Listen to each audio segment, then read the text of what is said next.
Good morning, good afternoon, wherever you are out in the world watching us on our final day of DragonCon Goes Virtual with the DragonCon Filk music track. I am very happy to present to y'all Marc Gunn talking about promoting your music with podcasting. Woo. Thank you so much, Amber. I really appreciate you having me here.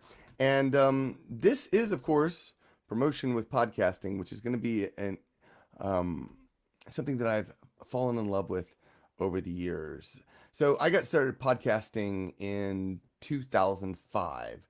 I was one of the early birds. It started in 2000. Well, I think it was late 2003, but 2004 primarily. And then 2005, I started the several podcasts at the time: the Irish and Celtic Music podcast, the Renaissance Festival podcast, the Pub Songs podcast, the Cat Lovers podcast. I was just podcasting everything I could because it was so much fun. That was the reason I was doing it. I had just quit my job and I was like, I want something to do and I'm not playing music and I'm having so much fun with this. So I started podcasting and it was absolutely brilliant. I was having so much fun creating the shows that I just went full on into it. Eventually, though, I realized I couldn't spend all my time podcasting. That's just not practical. You can't spend all your time doing anything, let alone podcasting. It's a time consuming at times, but it's also it just doesn't work as well.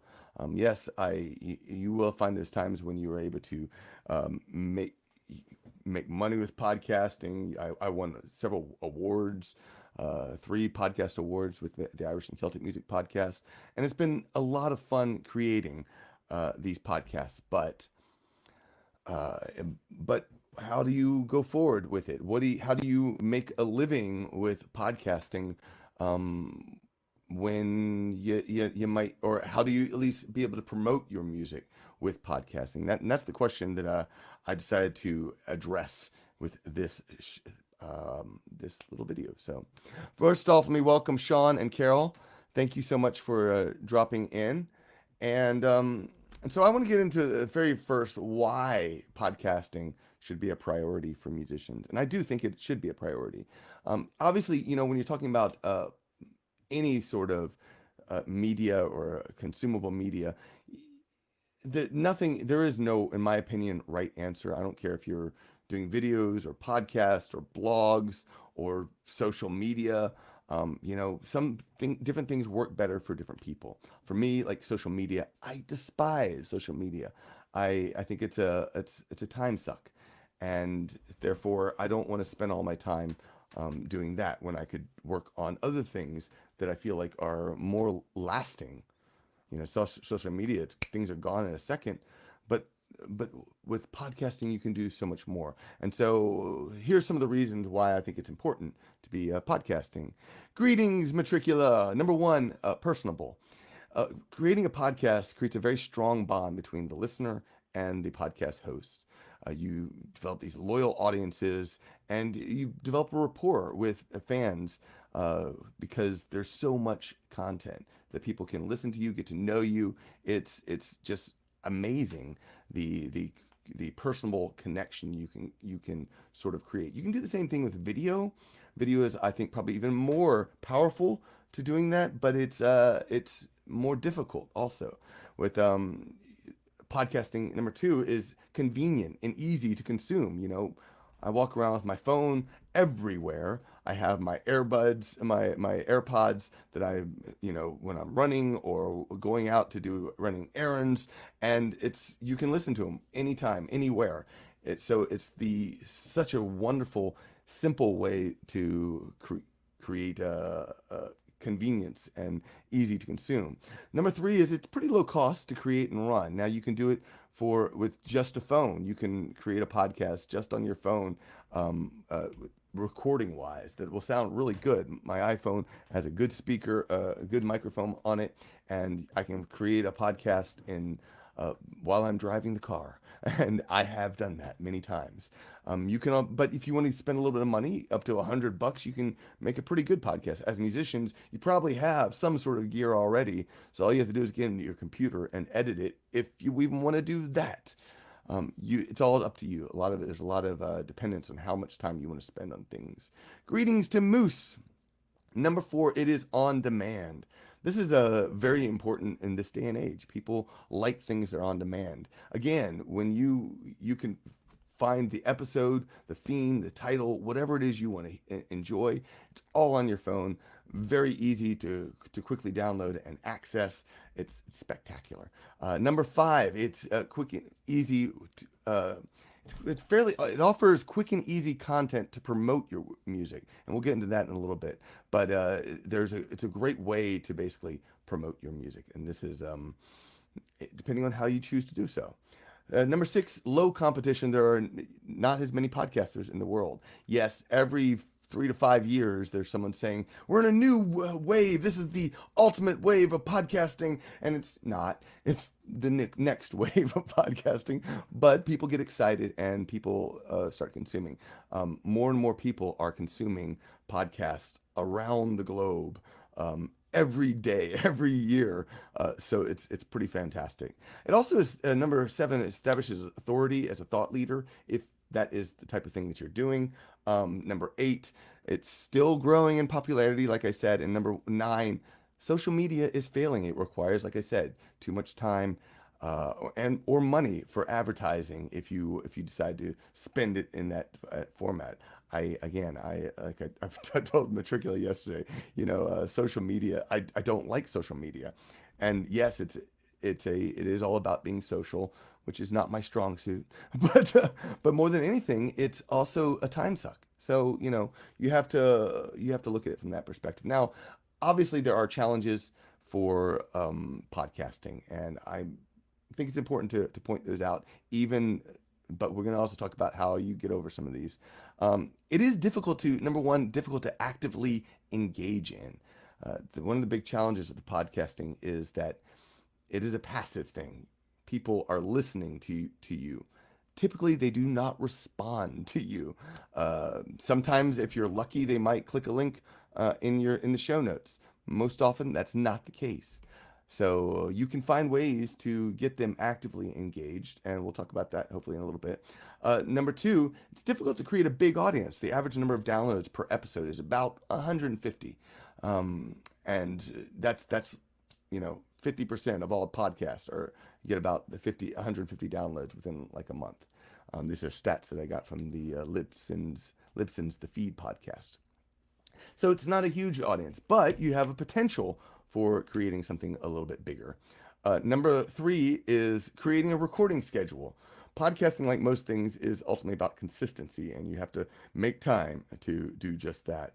And it can take time. Number 4, take time to create. If you're doing a spoken word podcast, I forget the percentages, but like if you're doing an hour-long spoken word podcast, you can expect it to take 2 to 3 hours to edit.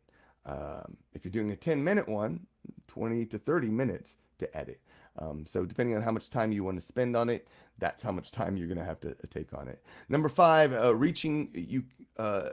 it is difficult to reach new listeners, and I have some thoughts on that's coming up in a moment. Number 6, coming up with new content ideas. That is always a challenge. Number 1 challenge, I think, for anyone creating content is coming up with content ideas. Number 7, monetizing your podcast, if you so desire. And number 8, picking a topic. That's, again, one of the big challenges there. So there are 4 types of podcasts, and let me start by saying hi to Ira. There are 4 types of podcasts, and I think what we're going to do now is delve into those 4 different types so that you can create a fan base and promote music with your podcast. Now, I do want to point out that I'm not going to go into the technical details of actually creating a podcast. That's something. I'll go into a few things, but mostly that's something you're gonna have to figure out. You're gonna need an audio program to edit. You're gonna need a recording device to record on. You're gonna need a place to host it. But podcasting, of course, is about on-demand content. It's based on that RSS feed, right? So if you don't have an RSS feed, then you can't do it. And you can put it on your website. You can put the MP3s on your website, but there's problems and challenges with that. So you need to find a place to do that. And so there are a few little technical things that I will go into a little bit more detail in a minute, but just be aware that if you really want to get into podcasting, you're going to have to find another source to how to create a podcast. So we'll get to that in a bit, though. Okay, so types of podcasts for musicians. I basically have four different types of podcasting. One is creating a themed music podcast. Number two is interviewing people. Number three is a talk podcast where you talk about your music and such. And number four is sort of on that same number three, but it's a patron only podcast. All right. So, first off, we have create a themed music podcast. This is where you can play your music every week or month. And it's pretty spectacular. I started the Irish and Celtic Music Podcast and the Renaissance Festival podcast many back in 2005. And my goal was the time of what would happen was I was trying to get the music played on like Shamrock and Thistle and Shamrock on NPR and other, things. And I was having trouble. I couldn't get my music played, and maybe it wasn't good enough. Who knows? But nevertheless, I wasn't getting the play, and I was like, well, let's create a podcast, and every episode I'll put some of my music into the podcast and get a little bit of play there. Plus I'll be an hour-long show, and I'll have a whole bunch of other bands, and I'll create goodwill with the bands. And that's some of the benefits of creating a music themed podcast, is that you can play other people's music, and it helps them out, and it helps you out. Now, eventually, with the Irish and Celtic Music Podcast, I kind of took a step back. I don't play my music nearly as much as I used to. When I started off, I tried to play it, every couple episodes, and now I don't. I rarely play my music. I forget to do that. But I keep putting out some new music each and every now and then as it fits the podcast theme. Obviously, my sci-fi-ish music, the science fiction stuff and fantasy stuff might not entirely fit in the Irish and Celtic Music Podcast theme, and therefore I'm not going to add that to it, because the goal of that is having the podcast. And one of the great things about the Irish and Celtic Music Podcast, though, is that it is very targeted. I have the largest podcast for Celtic music in the world. It is, I get about 10,000 downloads within about a week, which is just mind blowing for most podcasts. About half my audience is coming from the US, and the other half is from around the globe.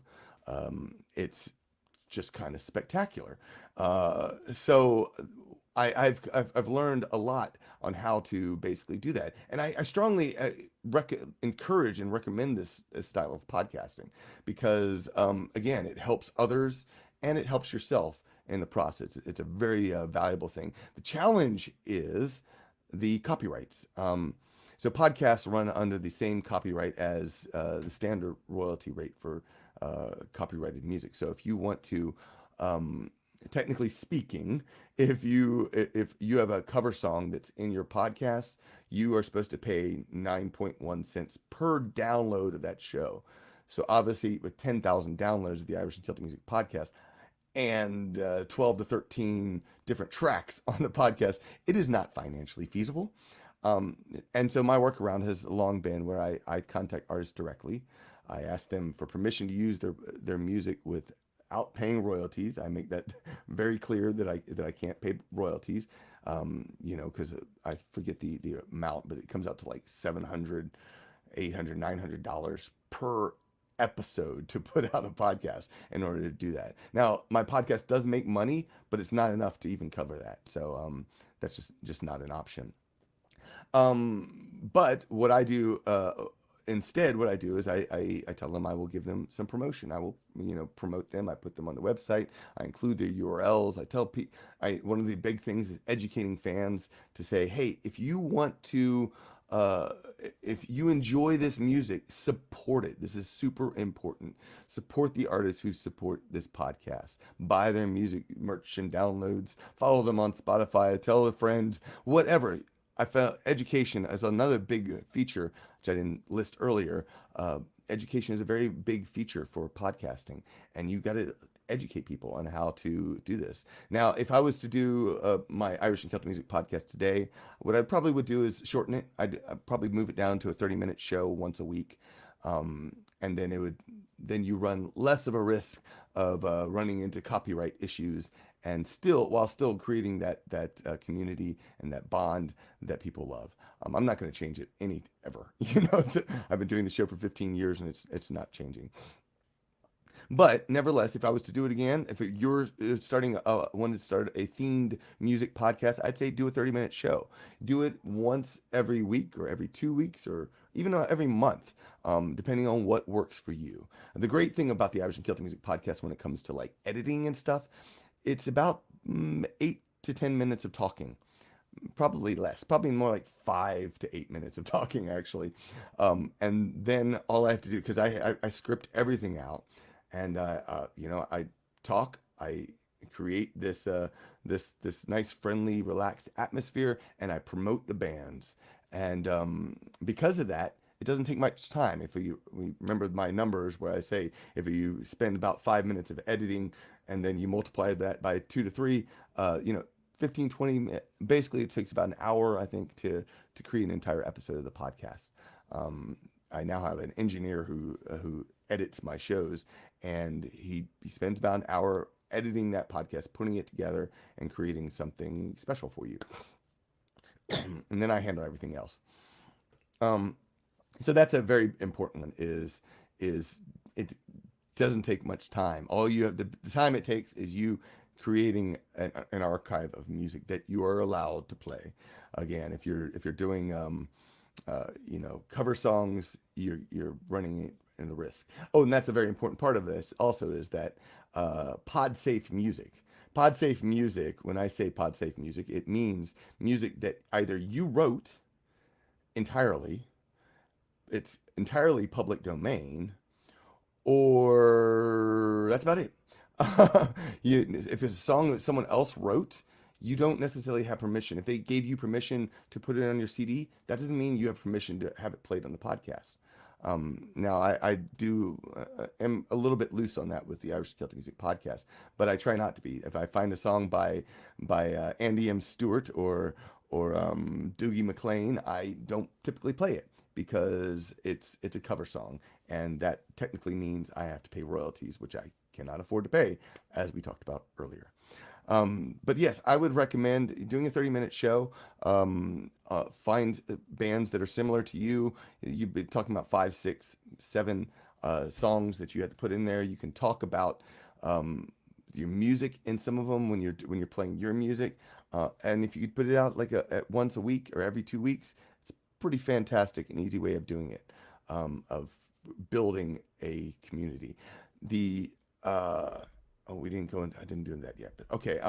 Number 2, though, is to interview people related to the music you create. So Andrew McKee, has my fellow Brobdingnagian bard. He has a podcast called Life's Affair. He just started, and what he's doing is he's interviewing Renaissance Festival entertainers, mostly musicians, I think, but not entirely. He's interviewing them.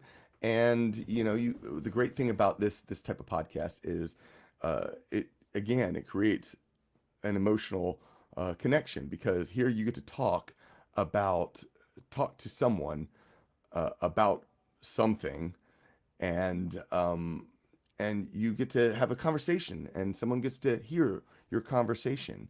You can also start the show with your own personal news and updates, so that's a nice thing. There's a couple author podcasts. I'm drawing a blank. Creative Pen.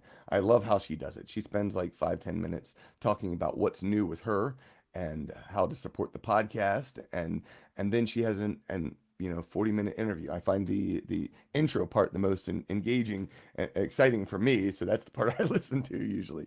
But you could do the same thing. You can have a nice intro news section, and then you fill in the rest with an interview with someone interesting in your community, which is again, it's a great way to support your community, to get people sharing thoughts about their latest projects, things that they're working on, get behind the creative process.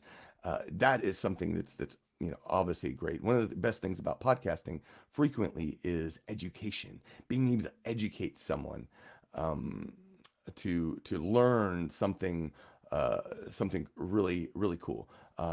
That's just spectacular, and it's easy. I know, I don't know about you, but most of the podcasts I listen to are educational podcasts, and I'm learning about music marketing, or just marketing, or how to promote stuff. Occasionally, I have the other stuff that's more fun, but or I go for a run and I listen to my Irish and Celtic music podcast.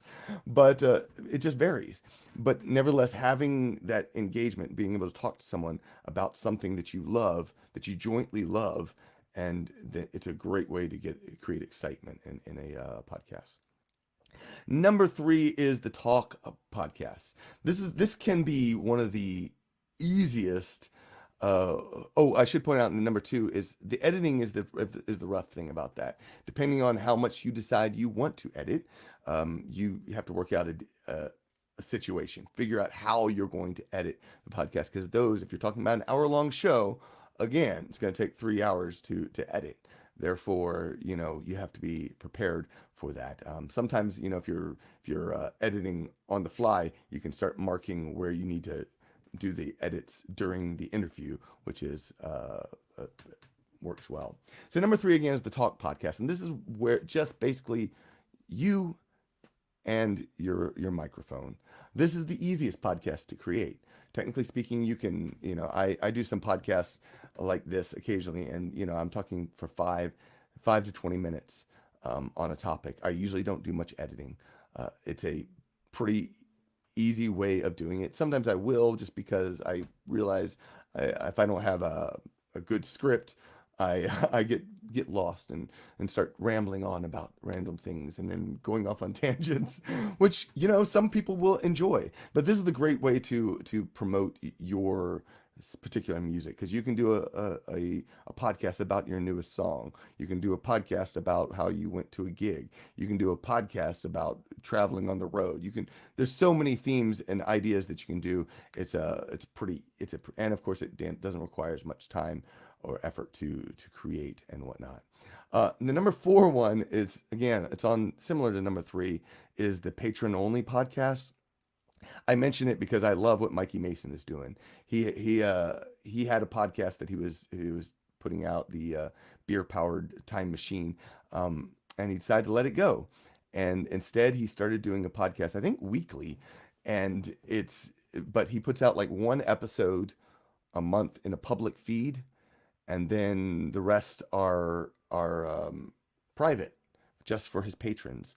And he goes on whatever topic he wants to chat about, which and then of course it's less about the marketing; it's about what it is for the fans. And that's actually something I should point out about anything when you're talking about creating a podcast for people. Fans, this is all about the fans. Um, it's all about the fans. What is most important to fans? If a fan really loves what you do, then they will, that's who you're creating your podcast for. So yeah, that's something to keep in mind. Did have a question that there was about podcasting versus live streaming. And I think what I want to do is I'm going to stick around. If you can hold on to that question until we get to the probably in the 40-minute mark, I'm going to take some questions and we'll go from there. So these are the basics of creating a podcast. I have a quick step-by-step podcast marketing plan for you if you want to do this. Because the most important, and I want to go into it because it touches on the very first and most important thing about creating your podcast, is number one, deciding on a podcast subject and theme. So there are many ways to do a podcast. You can just have a podcast for your band and where you just ramble on various topics. That's what I do with the Broadway Night Game Bards podcast. We just talk about stuff, that hits our brains, and we just talk, and is it a fun podcast? I can't answer that question. I feel like it sometimes gets lost. and the excitement, and it's just for our fans. So I mean, maybe that's okay. Uh, I know there's some fans. Carol on there. I'm gonna guess she might listen to the podcast. But if you enjoy hearing about your favorite band, then you might enjoy such a podcast. Um, so that's the question. Is this a podcast that you would hit, or do you want to create something on a theme? And my personal suggestion is finding a theme and matching and pairing it with your music. So, for instance, I have the Pub Songs podcast. The Pub Songs podcast is a podcast of of I say pub songs, but it's pub songs for Celtic geeks, is what I call it now. So I'll sing some songs, I'll talk about Celtic geeky things, and that's the theme of the show. A better pairing is my Cat Lovers podcast. I created that for cat lovers, and then I promote my music in it as well because I have the Irish Drinking Songs for Cat Lovers CD. So having a theme, or I was listening to one today, which was the Running Anthropologist, and combining running and anthropology. If you can find a couple themes that are appropriate to you, I see the madrigal in the comments, and I'm like, well, I don't know which kind of music you do. I would say madrigals. So having madrigals, talking about madrigals or Renaissance festivals or whatever, well, then you have a theme to pair it with. And that's the big thing is if you're trying to build an audience that's outside of yourself so you can attract more people, you want a theme that's something that resonates with your people, your type of people. I used to say that I went to Renaissance festivals and I love performing at Renaissance festivals and they were my people until I came to science fiction conventions. Then I realized they are actually my people because they're all the people who work at Renaissance festivals go to sci-fi conventions for fun, And so, doing doing a podcast for Rennies, I realized was not quite my the best place for me to spend my time. Instead, I want to spend my time, working on a different area. Okay, admittedly, the Irish and Celtic Music podcast has gotten so big that I just love it, and I love Celtic music. So, I'll do what I can. But but nevertheless, the big thing here is finding a theme, and that is the most difficult thing I think about creating anything is figuring out what you want to pair something with. What are your passions, and what can you match them with? And that's number one in your marketing plan. Number two is determining what you plan to sell. I am a big proponent of trying to make money with your podcast if you are able to do so, and that could just be promoting your latest single or your latest CD or something so that you can build a fan base and make a little bit of money. That's it's always super important for every artist, especially this day and age when we are not making as much money. Number three is finding a podcast host. Like I said earlier, you can host it on your website. WordPress has plugins that will let you do just that. But let me tell you from experience, yet if your podcast ever takes off, you're going to be screwed. I use Libsyn, Libsyn. They are spectacular. They have redundancy plans out the wazoo. I once switched the Irish and Celtic Music podcast in 2009 or 10. I switched it to this podcast network because I thought, well, being on this network will be beneficial to me. And unfortunately, they didn't have redundancy plans. So every time I release a new episode, the entire server crashed. But with Libsyn, you have that does not happen. With Libsyn, you have 8 redundancies, and so you can put all the show notes up there. It's a nice and easy way of doing it. Number 4 is create a website. It can be yours or specifically for the podcast. If you need a website, you need a splash for the. You need to create a website. You can put it on your website and that's okay, or you can use Libsyn's, but you do need a website, a place for people to go where they can sign up. And you don't have to have it sending it to, CelticMusicPodcast.com. I use the Libsyn website, but you all you need is like a splash page. If you go to like bestcelticmusic.net or pubsong.net, those are two splash pages I created specifically because I want people to sign up to my podcast and I want people to sign up to my email list, which is number 5, set up an email list. If you don't have an email list, you are missing out big time because despite the fact that social media is so powerful these days and that many people love social media, the email list is still the number one way to reach fans, especially paying fans. If you have fans who are gonna that you want to ultimately make some money from, you need to be able to contact them. And if you're relying on social media, that's not going to happen because social media limits your ability to communicate with your fans. And I found this out uh, with what was it, at least a few years back. I think the Facebook pages, they are reduced. They reach about like 5 to 10% of your audience unless you pay. And I don't know about you, but I don't want to pay for all that stuff. I don't like it. I will pay for stuff if I think it'll make a little bit of money, but mm, this is not the best way of doing stuff. But if you have an email list, so set up a splash page like those two websites, pubsong.net or bestcelticmusic.net, and people can easily sign up to your podcast. They can easily listen to your podcast. They can easily sign up to your email list, and it works. So number 6 is decide on a release schedule. If you have an idea for how to when you want to put out your podcast, then create that and stick to it. Try to be consistent if you are able to, and then of course record some podcasts and get them out into the world. Those are the top methods that I'm gonna stop with. I think we can go on to some questions right now.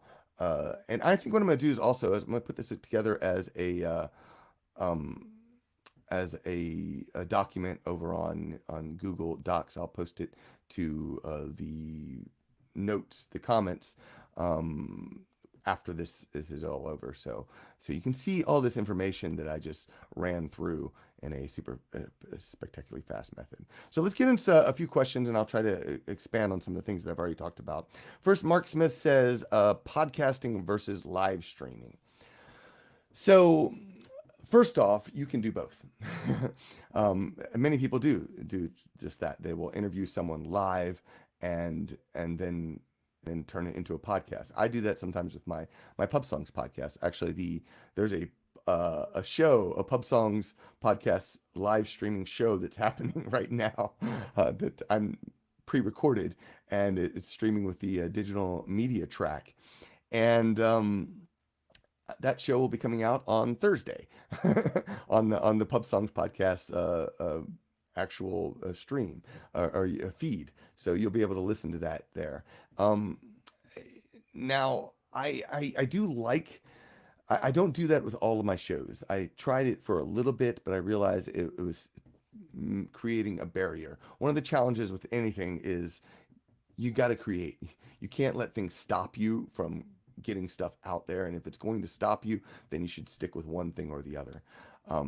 Live streaming, the biggest problem I have with live streaming is, particularly right now, is that we are in a we're overwhelmed with information. So yes, you will with a live stream, you will probably be able to entertain your fans that are able to find you. I was doing shows on Facebook, and whenever I popped up on Facebook at Wednesdays at 11 or whenever I was doing the shows last, people could sometimes, because sometimes Facebook would tell you about it.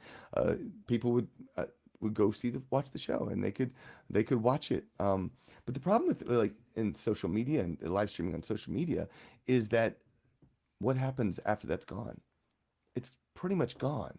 You've just wasted an hour unless you are able to creatively reuse some of that information. One of the reasons my Coffee with the Kelp Father show is moving to YouTube starting this Thursday at noon is I do a weekly show. I'm in season 7, but I take every week I'll do a live streaming show about 5 songs middle of the day, and and I sing some songs and I share a little bit of news, interact with fans.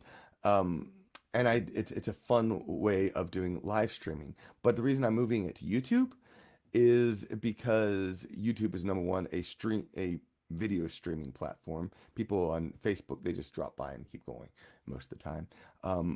Number two, it's because I can reuse a lot of those clips, the content, just like Matricula says down there, is it's easy to reuse. I can go into their editor and copy and create a new video from one of the videos. If it came off good, I can post it immediately straight to my YouTube channel, and therefore new content is coming on a regular basis, and that I consider extremely valuable.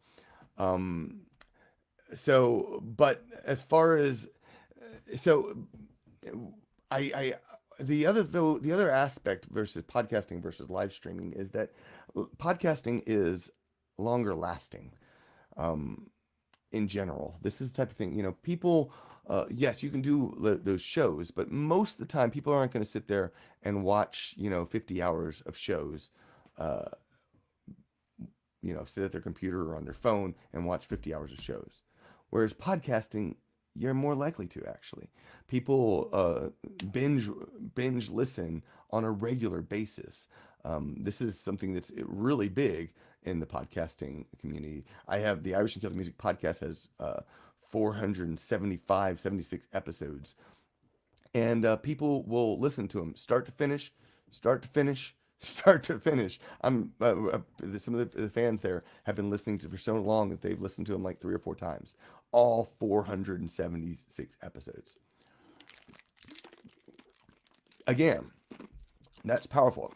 The Pub Songs podcast, I for the longest time I was like, well, I really enjoy making this podcast, and it's it's my podcast because depending on the how I was doing it at the time, sometimes it would be I'd play other people's music, but a lot of it's just me chatting, talking about things, and I was like, I don't know if that's interesting. And then I got this guy who was on Twitter who was sharing each and every episode he listened to, and I was like, that was like 10 years ago. You're still listening to that? And he's like, yeah, I love the shows. I think it's a great snapshot of where you were at the time. And I'm like, huh, and that's the way it is with some of the podcasts. People will re-listen to episodes over and over and over again. And so just create them. For that matter, if I have also often thought that, you don't necessarily have to do one podcast. You can do series of podcasts, creating a series of on a specific theme. You can either put in the same feed or create new podcasts and put it in a new feed, whatever works for you. But I definitely feel like podcasting has a longer lifespan than live streaming, because live streaming is about the live aspect, and the main thing that people enjoy about live streaming is the live aspect, being able to interact with the artist live. um, Legal issues when getting permission directly from an artist using their material. So again, I talk to each artist specifically. This is a question from Sean. Uh, I talk to artists specifically if I'm going to play their music. I need to have permission, and they need to understand that if I play their music, that I cannot pay them royalties. That's the number one issue. Number two is again, the music must be pod safe. It must be it can't be a cover song. It can't be a song that you talked to an artist and they gave you permission to play it, but to put it on your CD, that's still a cover song. So you those are the types of things you can't do. There's also the big issue of when it comes to um, parodies. Parodies are one of those wonderful things in the universe that are they legal? Are they not legal? It's in gray area. In general, I prefer if it's a contemporary parody of a contemporary song. My personal idea, I was talking to Mikey Mason about this as we're getting to release a couple Firefly Christmas song parodies. Um, we're going to pay royalties to the artist who wrote the music. Um, and so my thought in general, when it comes to putting out podcasts, is you run the same risk. So I would suggest, if you avoiding parodies, but we are in the film community, and it's usually a smaller community, so you could probably get away with it. But I again, I'm not a lawyer, so don't sue me on this. But that's one way to think about it is you could, if you're small enough, it's not going to be an issue. But why push it if you can? If you can, there's a lot of artists who are creating original music, uh, all the time, and we all have original songs. So focus on those. And plus, the music business is largely based around new. It's about what's new, hot, and exciting. Sometimes you're lucky if you can get some people from uh, get some uh, take something old and then make it popular again. I have a song, "The Widow and the Devil," that I perform, sung by Mick Ryan, and it's on my Kilted for Her Pleasure CD. It came out in 2009, and over the past 2 years, I think it got played on Pandora, and all of a sudden it now gets a lot of play elsewhere. It's one of my top streaming songs at this point in time. So yeah, I would suggest you stick with original or traditional public domain stuff if you can. Are there any other questions? I would love some more questions. Um, yeah, again, the big thing until we get to that, I see some more questions coming in, is to focus on figuring out a good theme. Um, Something, I was intrigued the other day when uh, I put out an episode of the Irish and Celtic Music podcast, which was like Celtic running music, and I got contacted by another podcaster who said, "Hey, I run." He publishes the Running Anthropologist podcast, and he said I would love to have you on the show. And I was like, "Well, okay."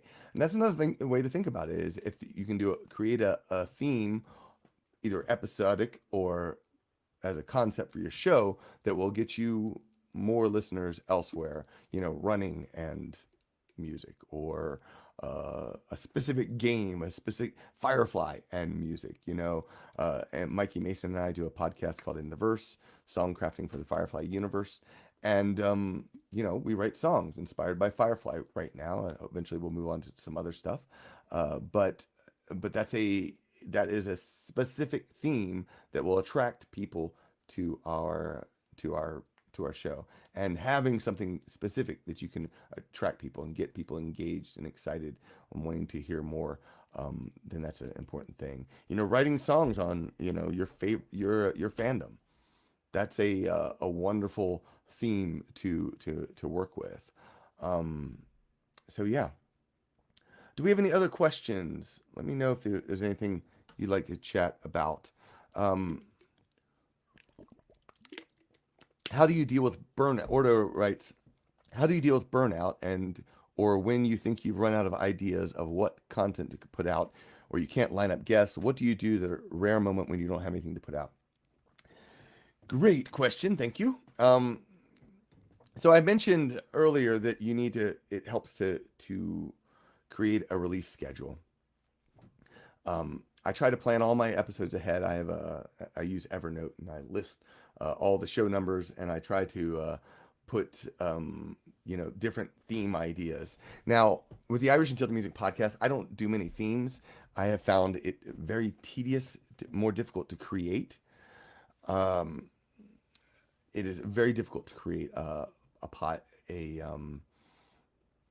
episodes on themes when it comes to music, because you're basically searching your catalog, and unless you know what it is, you're searching your catalog trying to find specific titles. I do them every now and then, but it's challenging, and it slows down the creation process, which is something that I need to be able to create fairly easily. Otherwise, it's going to get very stressful, and I get caught up, I get behind on things. So most of like those episodes, when I have a title for it, It's usually something coming some words that came out of the interior of the show. Whereas the Pub Songs podcast, that one I try to come up with themes, and it is a challenge. It's a big challenge coming up with things you want to talk about. Right now, I can talk about new music because I have a whole bunch that's coming out over the next 4 months, 4 or 5 months. I'll be releasing a lot of singles, um, but it is very difficult. What I would suggest is you find some things that inspire you. Make a list. Make a big brainstorming list of things that you think are exciting, and then try to figure out what your fans would get excited about.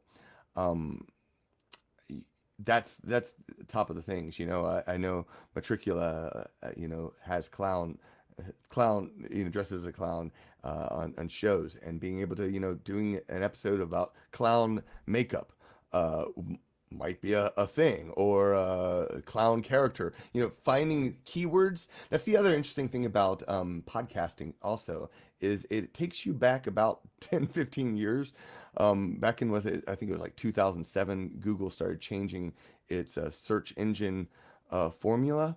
It used to be really easy to gain the search engines. Search engine optimization was a breeze because all you had to do is put Celtic music in the title, and boom, you were the most popular podcast on Google, most popular search term on Google. I was in the top 10 for years because of that, because I had a podcast that was specifically Celtic music. Well, it turns out that the search engines for most podcasts are just as bad as it was 10, 15 years ago.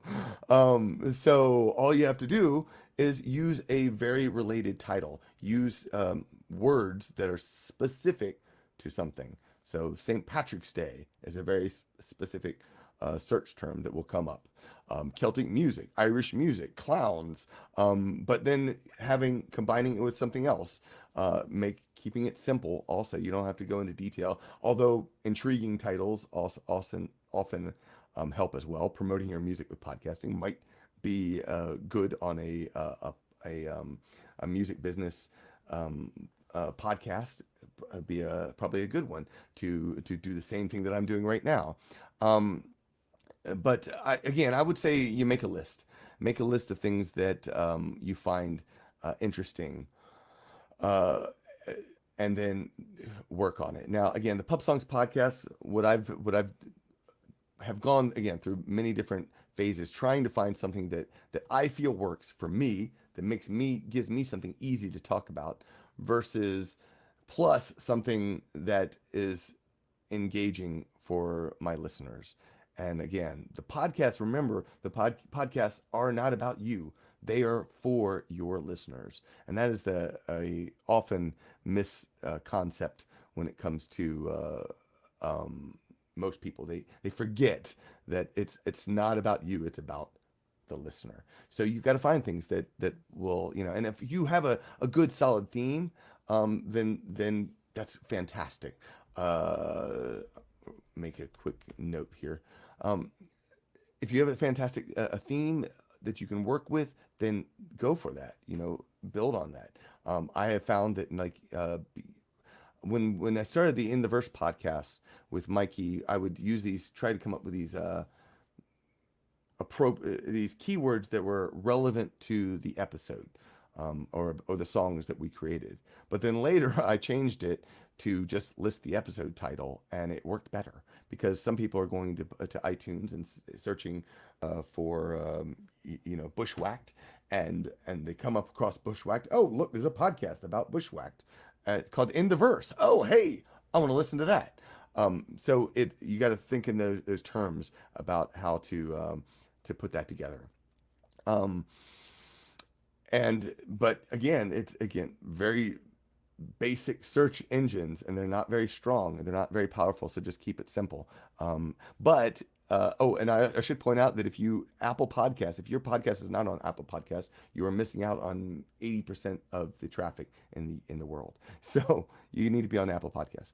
But the big thing is to get your music out there, to build that, I lost my train of thought there, but to interact with people and that come up with a theme. That's what it was. We were talking about themes. To figure out the theme and then seeing if you can work it into your title in some form or fashion. It does help to have like a intro little thing where you tell people what the show is about when they listen, so that they can decide if it's something that will engage them, excite them, and just go with it. All right, so Mark Smith, do you have other podcasters on your podcast? Not usually, not me usually. Mine are. I typically don't do interview style podcasts.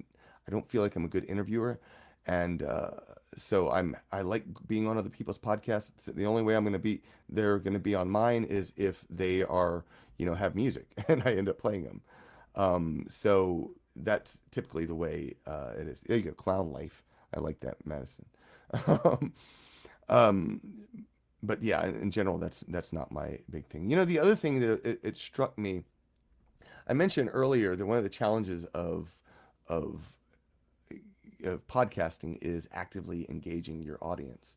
And if you ever listen, I have a feedback section to the Irish and Celtic Music podcast, which I consider the most important thing about the podcast. The music's great, but the feedback is the best thing. And the reason that is because it shows that people are engaging. They are interested and engaging with what you are creating.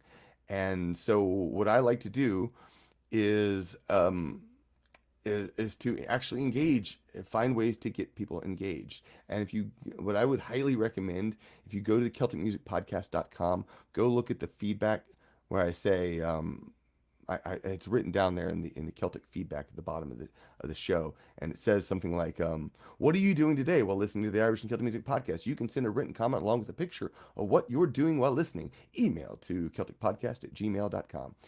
This is something I put in every episode, and those words specifically, those words get people email me, because they all of a sudden I get emails of people sending photos of them doing something or saying I'm doing this while listening, and because other people are doing it, they're more likely to do it, and that it builds a community, which again is something that is super important. Um, and it's difficult developing community. I realized at one point, uh, again, podcasting is a very passive thing. You hit play, and you're pretty much done with the podcast. One of the things I found with some people put show notes. Well, most people, you put show notes of some sort, but I put timestamps in mine. And the reason I do the timestamps is so that I give the audience, the listener, the ability to easily go to the part of the show that they will find most enjoyable. But the other reason I do that is because it creates an active engagement with your podcast. It's no longer I'm just listening and then it goes to the next podcast. It's now, I don't like that song, I'm going to move forward. I don't like that topic, I'm going to move forward. And they can do that because if you have the timestamps in your episodes, then if you click the timestamps in most podcast apps, it'll skip to the next timestamp. Other questions. What about copywriting your podcast? I don't worry about copyrights. Uh, it says Sean asks, "What about copywriting your podcast?" I don't worry about copyrights. The long time ago when podcasting started, there was I'm drawing a blank of what it's called now, but there's open source. Um, what is it called? There's a specific term that people used where you could make your podcast freely available as long as you don't edit it, as long as you don't do anything with it. But and that's pretty much what I've long gone under. Uh, I'm like, if you want to play my Celtic music podcast on the radio, will give you permission. Now you still have to pay the royalties to the artist. I don't give you permission to do that, but but I do give you permission share my podcast anywhere. Creative Commons, thank you, Orda. That I give you full permission to share it wherever you want. I'm happy to have you share my podcast, and that's to me is the number one issue. Obviously there is a basic copyright that goes along, technically speaking, with just about anything you create. But I, you know, people, a lot of folk musicians in particular, they used, especially early on, they used to be a little bit fearful about putting their music on a podcast because because well, it would, someone could steal their music, right? Because there early on, the Irish and Celtic Music podcast, I talked to a number of people who used to cut it up, cut up these songs and take them out and put them into their music collection, and you can't worry about it. You really can't worry about that too much. You have to just create. If you do that, it will just slow you down and stop your ability to actively create something, and that just sucks. It doesn't help anyone. So yeah, if you want to worry about copywriting your podcast, feel free. But for me, I want to create. My goal is to create content that my fans will enjoy. Number one. So, any one last question? We are down to the final wire. I think this has been going pretty well. I hope you've enjoyed this whole panel. But let me see if there's anything that I didn't mention. Convenient, easy. I'm not seeing anything here. Difficult to create big audiences, creating recording schedules, podcasting, like most things. Consistency. You do need to make sure that you're finding consistent time to release something. Again, if you want to reach new listeners, find some creative, clowns and music. There's something right there. Rennie's in Space. See, Rennie's in Space as a title is, in my mind, is not necessarily something that's going to happen. Be a great podcast title. Rennie's is, while it's very specific to a community, people aren't going to search for Rennie's Wise. So it's a little bit tough. But yeah. Any case, I think that's about it. I hope you had fun, and if you did, let me know. And if you can come back later, I will have a document where you can check out all the stuff that I listed in this panel. So thank you so much. I think we are done. Thank you. Thank you so much to Marc Gunn. And thank y'all for coming out and watching our promoting your podcast, or promoting your music with podcast. It's early and late all at the same time, y'all. Time is relative. But coming up next will be technically our final panel for the Dragon Con Goes virtual Filk music track submissions. So long, and thanks for all the Filk. That'll be myself and some of my volunteers who have been helping out in the background over the weekend, talking about how things that went well, things that didn't go so well, and notes to take home. I am also finalizing the director's cut of the Musicians in the Time of COVID panel that had some issues over on the fan track stream from DCTV late last night. Probably going to target sometime in the evening to live stream that one. So keep an eye out, and I will give you more details on all of our social media as that time gets finalized for that. Other than that, see y'all in a half an hour, same bat time, same black place. And we'll talk about the closing the track.